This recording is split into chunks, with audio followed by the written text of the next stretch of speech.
అందరికీ నమస్కారం. నేను శిరీష. ప్రస్తుతం మనతో పాటు ఉన్నారు ప్రముఖ ఆధ్యాత్మికవేత్త, జ్యోతిష్య పండితులు, త్రిపుర సుందరి పీఠం దైవాజ్ఞ రమాశర్మ గారు. గురుగారితో మాట్లాడదాం. నమస్కారం గురుగారు. గురుగారు, ఈ గురువారం ఏప్రిల్ 2వ తారీఖు గురువారం పౌర్ణమితో కూడొస్తుంది. ముఖ్యంగా ఆ రోజు హనుమాన్ జయంతి అంటున్నారు. అలాగే మే 12th కూడా హనుమాన్ జయంతి. మా తెలుగు రాష్ట్రాల్లో విశేషంగా జరుపుకుంటారు హనుమాన్ జయంతిని. మరి ఏప్రిల్ 2వ తారీఖు ఏంటి, మే 12వ తారీఖు ఏంటి, ఈ రెండింటి మధ్యలో అసలు హనుమాన్ జయంతి ఎప్పుడు అసలు? సంతోషం తల్లి.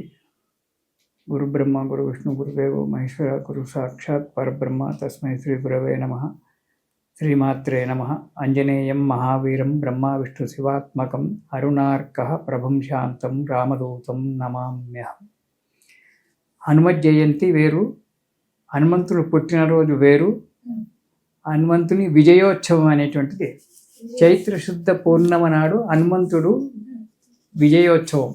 హనుమంతుడు గెలిచినటువంటి ఒక విజయాన్ని సాధించినటువంటి ఒక రోజు అసలు. అయితే దాన్ని మన తెలుగు రాష్ట్రాల్లో ఇదే హనుమత్ జయంతి అని చెప్పి మనకు చైత్రశుద్ధ పూర్ణిమ అంటే రేపు 2వ తారీఖు, దాని చైత్రశుద్ధ పౌర్ణమి నాడు హనుమత్ జయంతి అని చెప్పి చేస్తున్నాం. కానీ హనుమత్ జయంతి కాదు, హనుమత్ విజయోత్సవం. హనుమంతుడు విజయాన్ని సాధించినటువంటి యొక్క దినం. హనుమత్ చరిత్ర చాలా పెద్దగా ఉంది. పరాశర సంహిత, పరాశర మహాముని రాసినటువంటి ఒక సంహితలో ఆంజనేయ స్వామి యొక్క చరిత్ర చాలా పెద్దనైనటువంటి చరిత్ర. అయితే ఈ ఆంజనేయ స్వామి ముఖ్యంగా ఆంజనేయ స్వామి పౌర్ణిమ నాడే సీతాదేవిని చూసి విజయం సాధించాడని చెప్పి కొందరు అంటారు. ఆంజనేయ స్వామి ఇతరతర రాక్షసులను, బలమైనటువంటి ఒక రాక్షసులను చంపించేటువంటి కొందరు అంటారు. సరే, ఏదైనా హనుమంతుని యొక్క శక్తి పరాక్రమాల చేత విజయాన్ని సాధించినటువంటిది హనుమత్ విజయోత్సవము అని చెప్పి చైత్రశుద్ధ పౌర్ణిమ నాడు చేయడం అనేటువంటిది జరుగుతుంది. ఇంకోటి శాస్త్రాల్లో ఏముంది అంటే, ఆంజనేయ స్వామి విజయోత్సవానికి చాలా మంచి విషయం చెప్పాడు. రాముల వారి పట్టాభిషేకం అయిపోయింది. అందరూ కూడా వచ్చినటువంటి యొక్క వ్యక్తులంతా కూడా తమ తమ దేశాలకు వెళ్ళిపోయినారు. ఆంజనేయ స్వామి మాత్రం వెళ్ళలేదు, ఉన్నాడు. ఏమయ్యా నువ్వు వెళ్ళలేదని చెప్పి రామచంద్ర స్వామి అడిగారు. నేను ఎక్కడ వెళ్తాను, నేను ఇక్కడే ఉంటాను. మరి ఏం వరం కావాలి కోరుకోంటే, నీ పాదసేవనే నాకు కావాలి, నీ నామం మరవకుండా ఉండాలి, నేను ఎక్కడ పోను, నాకు ఇక్కడే ఉంటా, అమ్మ నాయన దగ్గరనే ఇక్కడే ఉంటా, మీరిద్దరే నాకు తల్లిదండ్రులు, మీ దగ్గరే ఉంటా. సరే ఉండరు అన్నాడు. స్వామి వేడుకుంటే, నేను అవతారాన్ని చాలిస్తాను కానీ నీ మాత్రం అవతారం మాత్రము చిరకాలం ఉంటుంది, ఎల్లకాలం నువ్వు మాత్రం ఉండి తీరుతావు. రాముల వారు ఆంజనేయ స్వామికి వరమిస్తాడు. నేను అవతారాన్ని చాలిస్తాను, రామావతారాన్ని చాలిస్తాను, సీతాదేవి కూడా అవతారం చాలిస్తుంది, కానీ నువ్వు మాత్రం అవతారాన్ని చాలించవు. సూర్యచంద్రాదులు ఉన్నంత వరకు నీ అవతారం, ఆంజనేయ స్వామి అవతారం ఇలాగే ఉంటుంది, నువ్వు ఇలాగే ఉంటావు, నా నామస్మరణ చేసుకుంటూ ఇలాగే ఉంటావు. నీకు ఈనాడు గ్రామదేవతగా, ప్రధాన గ్రామదేవతగా నీకు నేను వరమిస్తున్నానంటాడు. అందుకే ప్రతి ఊర్లో హనుమాన్ ఖచ్చితంగా ఉంటాడు. పోచమ్మ గుడి లేని ఊరుండొచ్చు, శివాలయం లేని ఊరుండొచ్చు, రామాలయం లేని ఊరుండొచ్చు, కానీ ఆంజనేయ స్వామి దేవాలయం లేనటువంటి ఒక గ్రామం మాత్రం ఎక్కడ ఉండదు.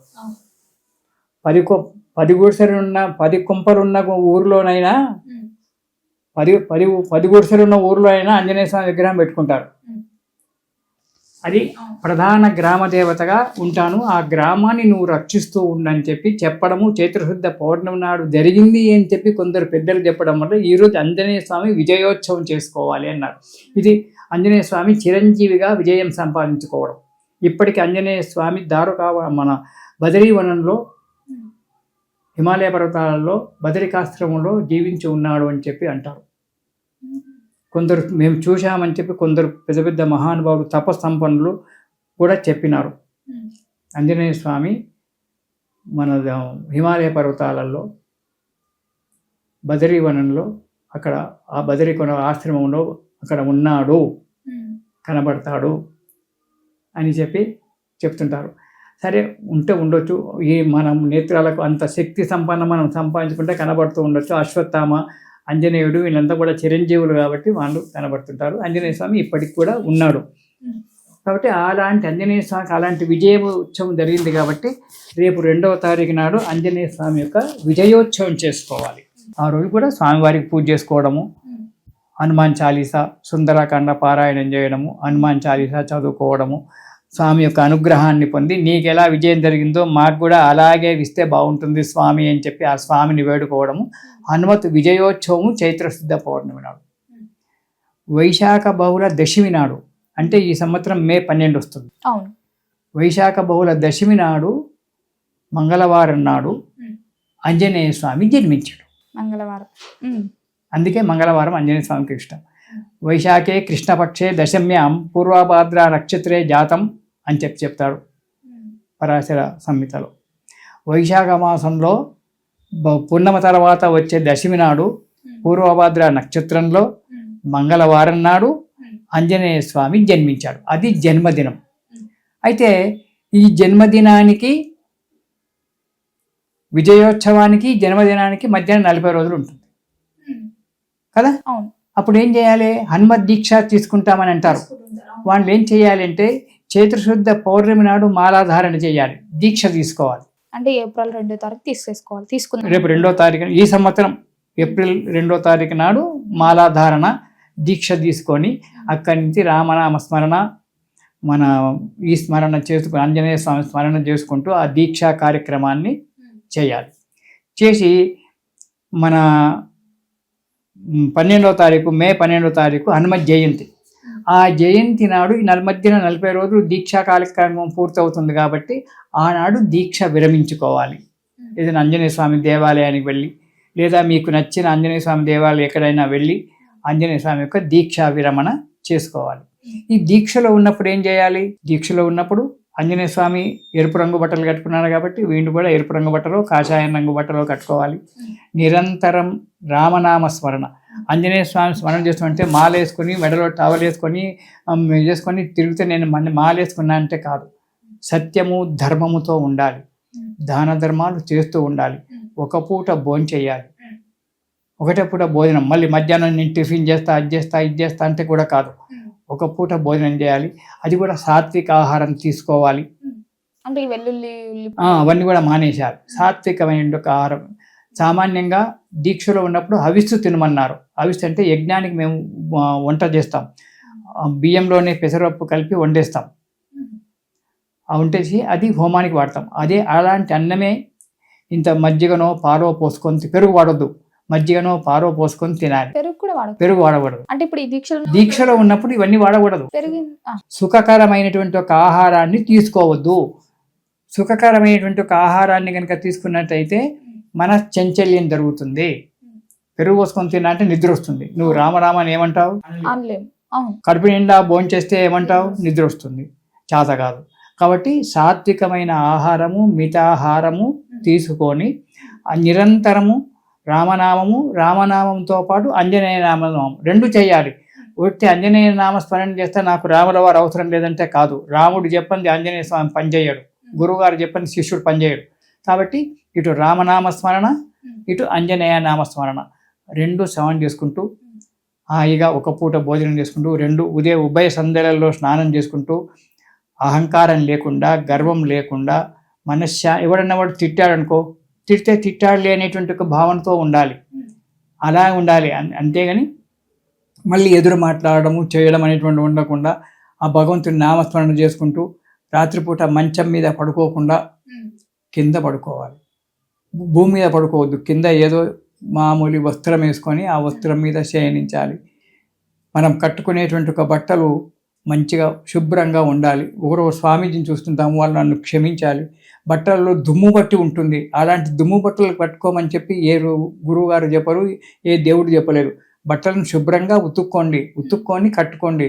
శుభ్రత అనేటువంటిది ముఖ్యమైనటువంటిది. మనసు ప్రశాంతంగా ఉండాలంటే శుభ్రత ముఖ్యమైనటువంటిది. కాబట్టి మంచిగా బట్టలు కట్టుకొని అవి ఎవరికో ఇవ్వకుండా మనమే స్వయంగా కట్టుకొని వాటిని మనం ధారణ చేసి ఇచ్చేసుకోవాలి.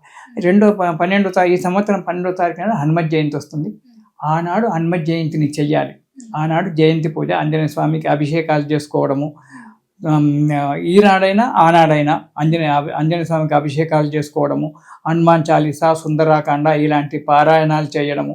హనుమత్ జయోత్సవం అంటే ఆంజనేయ స్వామికి పుట్టాడు కాబట్టి అతనికి నామకరణాదులు అవన్నీ కూడా మనం ఎలా చేస్తామో అలా చేసుకోవడము 12వ తారీఖు మే 12 నాడు. తర్వాత మనకు స్వామివారి ఊరేగింపు చేసుకోవడము. ఇవన్నీ కూడా మనం చేసుకోవచ్చు. ఆకు పూజలు, వడలు, వడమాలలు ఇవన్నీ కూడా సంతోషంగా ఈనాడు చేసుకోవచ్చు, ఆనాడు చేసుకోవచ్చు. అయితే ఇదేమో ఆంజనేయ స్వామి యొక్క విజయోత్సవము, అదేమో ఆంజనేయ స్వామి జన్మదినము. మనకది వైశాఖ బహుళ దశమి నాడు స్వామివారు జన్మించినటువంటి వాడు, పూర్వభద్ర నక్షత్రంలో జన్మించినటువంటి వాడు కాబట్టి ఆ రోజు జన్మోత్సవం చేసుకోవాలి. ఈనాడు విజయోత్సవం చేసుకోవాలి. ఈ 40 రోజులు దీక్షలో ఉండాలి. అప్పుడు మనకు కార్యశుద్ధి జరుగుతుంది, అనుకున్న పనులు జరుగుతాయి, ఆరోగ్యము, ఆయుష్ అన్నీ కూడా బాగుంటాయి. అలా చేసుకోవాలి. గురుగారు, ముఖ్యంగా ఏప్రిల్ 2వ తారీఖు దీక్షలు తీసుకునే సమయం అన్నారు కదా, మరి దీక్ష తీసుకునేటప్పుడు మనం స్వతగా మనం చేసుకోవచ్చా, లేకపోతే గుడికి వెళ్ళి పూజారి దగ్గర ఇలా పూజలు చేయించుకొని దీక్షలు తీసుకోవాలా? అమ్మ, గురువు లేని విద్య గుడ్డి విద్య, ఏ పని కూడా జరగదు. కాబట్టి దీక్ష మనంతట మనం తీసుకోకూడదు. ఇక్కడ దేవాలయానికి వెళ్ళి, హనుమత్ దేవాలయానికి వెళ్ళి, లేకుంటే మీకు తెలిసిన గురువు వారి దగ్గరకు వెళ్ళి నేను దీక్ష తీసుకుంటున్నానని చెప్పి అతనికి నమస్కారం చేసి అర్థించాలి. మొదలు వెళ్ళి గురుగారు నాకు దీక్ష చేయి అని బెదిరించడానికి లేదు. అతన్ని కాళ్ళు పట్టుకొని, స్వామి నేను దీక్షలో ఉండాలనుకుంటున్నాను, నాకు మీరు దీక్ష ప్రాప్తించండి, దీక్ష ఇవ్వండి అని చెప్పి వేడుకోవాలి. గురువు గారికి పాదపూజ చేయాలి. మీకు వీలైతే బట్టలు పెట్టాలి. గురువు గారికి పాదపూజ చేసి దక్షిణ పెడితే అప్పుడు గురువు గారు ఏదైనా ఆంజనేయ స్వామికి 500 రకాల మంత్రాలు ఉన్నాయట, పరాశర సంహితలో చెప్పాడు. ఆ 500 రకాల మంత్రాల్లో ఏదో ఒక మంత్రం మీకు చెప్పి మాలాధారణ చేసి దీక్ష ఇస్తాడు. ఆ గురువుగారు చెప్పినటువంటి ఒక దీక్షలో ఉండాలి. ప్రతిరోజు మీకు దగ్గర ఉన్నట్టయితే గురువుగారిని దర్శించడము, లేదా ఆ గురువుగారిని మనసులో తలుచుకోవడము, ఇవన్నీ కూడా చేయాలి తల్లి. మనంతగా మనం తీసుకుంటే దీక్ష కాదని, ఒక గురువుగారి ద్వారా తీసుకోవాలి, అప్పుడే అది ఫలితం ఇస్తుంది. అది చేయాలి. గురుగారు, మొత్తం మీద మాకు తెలియని ఎన్నో మంచి విషయాలు తెలియజేసినందుకు ధన్యవాదాలండి. సంతోషం తల్లి.